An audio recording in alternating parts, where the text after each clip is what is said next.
এক উপজেলা।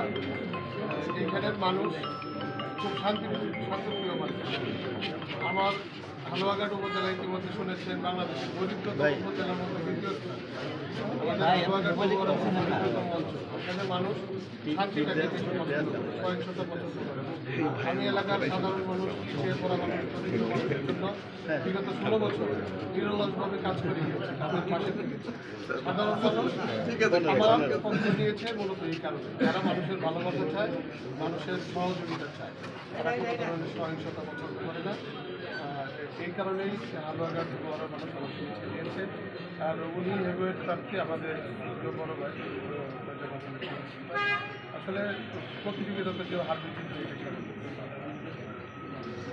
মানুষের যে এত ভালোবাসা পেয়েছে, এটা আসলে কেমন লাগছে যে একজন স্বতন্ত্র প্রার্থী হিসেবে নির্বাচন করে চলে এসেছে?